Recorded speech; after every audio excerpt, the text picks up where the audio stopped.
All right, guys, I'm back at Saturday, May 17th, and I got my hot batter matchups coming up. I think we won 3 out of our last 4 parlays until yesterday. Stephen Kwan, you busted it. I couldn't even muster up putting the graphic on the screen. What an unfortunate thing. Kind of series of events that led to his last at bat, and then it just got worse. Up in the 8th inning, first up, and he's bunting. Just swing the bat, dude. Like you're. Oh. So yeah, okay. We move on to today. Oh, man. First matchup, Shohei Ohtani versus Tyler Anderson. You can see Anderson's pitch arsenal in the middle of the screen right there. Four-seam fastball, he throws about 37% of the time, and he does not command it very well.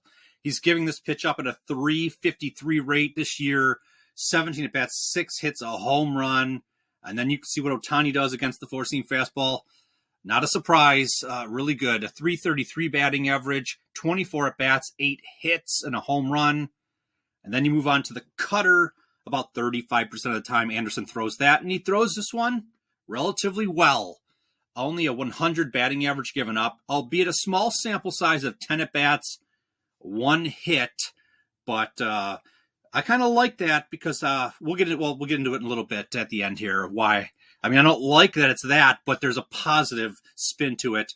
Looking at Shohei Ohtani, you could see what he's done against the cutter over the last 4 years. He hasn't seen it this year against a left-handed pitcher like Tyler Anderson is. So the numbers are a little, light, if you will. There's not as much quantity when you go, you're going up against a left-handed pitcher. You just don't see as many. But Ohtani, a .367 batting average last 4 years against the cutter on 49 at-bats, 18 hits. He knows how to hit it. He just hasn't seen it yet this year. Moving on to the next pitch, the slider, 11% of the time he throws that, Anderson, and a .333 batting average, whatever. It's just 3 at-bats, so it's real small. 1 hit, and that hit was for a home run. And then you can see what Ohtani has done. A .545 batting average on just 11 at-bats, 6 hits and a home run to the slider against left-handed pitchers this year. And then the change-up, you could see Anderson, I guess a small sample size, 7 at-bats, a .286, whatever. I don't think it's going to play too mightily into the factor in this matchup. You could see Ohtani, he's only seen it about 5 times this year. So when I said before how I like that Anderson only had a 100 batting average against the cutter and that Ohtani hasn't seen it at all this year, the positive spin, if you will, is I think that this opportunity here, if you're going to play Ohtani to record a hit, say like a little hit parlay, I think because of that pitch right there, and even maybe the changeup also with the Ohtani not faring too greatly with that one, just 5 at-bats, you're going to have some nice little, hopefully the odds will be reasonable. We're not talking about like minus 400 or anything like that. I think the odds for Ohtani to get a hit will be priced in a way where you can pair him up with someone else and you can get a reasonably priced parlay. Okay, so I love this matchup right here. From both fronts. I still think Ohtani is a great opportunity to have success, and I think we have a great opportunity to get him at a good price, okay? So, with that being said, there's a little history between the two. Ohtani, 4 at-bats, 1 hit, a .250 batting average versus Anderson. And Ohtani has at least recorded a hit in 16 of his last 18 games. And then this launch angle sweet spot, which I absolutely love to bring to the table when talking about, these matchups. Again, the launch angle sweet spot percentage is the percentage of times that you're hitting the ball and it comes off the bat at an 8 to 32 degree launch angle, because those are the launch angle ranges that produce the highest batting averages or, the best way to, the best chances to get a hit. Okay. So you could see Ohtani is ranked number 59 of 255 in the MLB among qualified batters. That's absolutely amazing. And then it's paired up, like I said, with this matchup, Anderson, who is not good at all. He's giving this launch angle sweet spot up at a 41.9% rate, which ranks him in the bottom of the bottom at number 336 of 360 qualified pitchers. I absolutely love this opportunity to, look at Shohei Ohtani.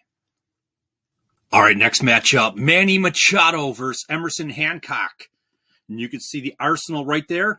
He overwhelmingly favors his sinker to the tune of about 49% of the time, and he's not very good at commanding that pitch. He's giving it up at a 333 rate on a large sample size of 33 at-bats, 11 hits, and a home run.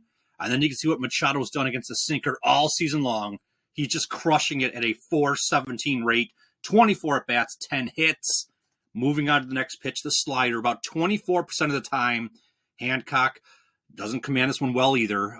333 batting average again on a smaller sample size of 12 at-bats, 4 hits, and a home run. And then Machado against the slider crushes it at a 360 rate, 25 at-bats, 9 hits. And then you get the four-seam fastball about 12% of the time. Okay, you're kind of good at one, Hancock. 200 batting average on a very small sample size of 5 at-bats, 1 hit. But you look at Machado, it's okay. Large sample size, 25 at-bats, 8 hits, a 320 batting average versus the four-seam fastball. And then the change-up, which is about 9% of the time. Hancock, about 5 at-bats against that pitch, a real small sample size. And then Machado hasn't seen it this year. But so I went back just the previous 3 years, and Machado, 63 at-bats, 21 hits, a 333. He's capable of hitting this pitch, at least historically, over the last 3 years. So I absolutely love this opportunity for Machado. There's no history between these two, but Machado's on a 14-game hit streak. He's really hot right now. And then the launch angle sweet spot, he ranks number 41. He's number 4. He's 41.7%, if I can get it out. Jeez, at hitting in that 8 to 32 degree launch angle, which is the angles you want to be hitting at. He ranks number 21 in the MLB among all qualified batters. You got to love it. And then I love it even more because I see Hancock not good. He's giving up the launch angle sweet spot at a high rate, 38.5%, which ranks him in the bottom of the league among qualified pitchers, number 296 of 358. I love this opportunity for Manny Machado right here.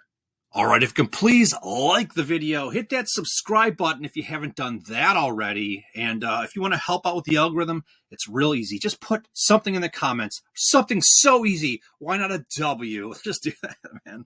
All right, and also, if you are interested in a free Discord, there's a link to it in the description of this video. There's a bunch of people in there sharing ideas, they're generating some really good ideas in terms of how to approach the MLB and NBA and much, much more. So maybe go check it out. All right, here are the other good batter matchups to consider. And as always, we want the batter who has at least a historical batting average versus the pitcher of at least 300 and is pretty hot right now hitting the ball. So first up, Jonathan India versus Miles Mikolas. 18 at-bats, 6 hits, 2 home runs. Oh, my. Did he make my home run list over on the other channel? I don't know. You might want to check it out. A 333 batting average. India's hot right now. He's at least recorded a hit in 13 of 16 games. Cal Raleigh versus Nick Pivetta. Oh, I think he's on my home run list. I don't know. You have to glance, man. 10 at-bats, 4 hits, of which 3 of the 4 went for home runs. 400 batting average. Cal Raleigh at least recorded a hit in 13 of 17. I mean, you can see, I'm going to have to go through all this detail by detail. CJ Abrams, a 364. I won't get into the at-bat hit, all that stuff. I'll spare you, okay? Abrams, 17 of the last 20 games, at least recording a hit. Adames versus Severino, a 429 batting average. Adames recorded a hit in 8 of his last 11 games. Michael Harris versus Lucas Giolito, batting 1,000, small sample sizes, 2 at-bats, but Harris, 8 of the last 10 with a hit. Mountcastle versus Irvin, 667 batting average, and you got Mountcastle is on a 10-game hit streak. Ryan O'Hearn versus Irvin, again, same thing, batting 1,000 right here, a small sample size of just 2 at-bats, 2 hits, 8 of 11 games with a hit. Then you got Mookie Betts versus Tyler Anderson, batting 1,000, 5 of 7 games with a hit. And then you got Aaron Judge versus Canning, 38 of the total 44 games he's played this year with at least a hit. That's Aaron Judge, man. And then you got Paul Goldschmidt also going up against Canning. 11 of the last 15 games with at least a hit for Paul Goldschmidt. So like I said, there's a bunch of opportunities right here to have a nice little weekend, or at least a nice little Saturday. So that's about it. Just want to say I absolutely love every single one of you guys. You guys are the best, man. And I'll just talk to you guys tomorrow.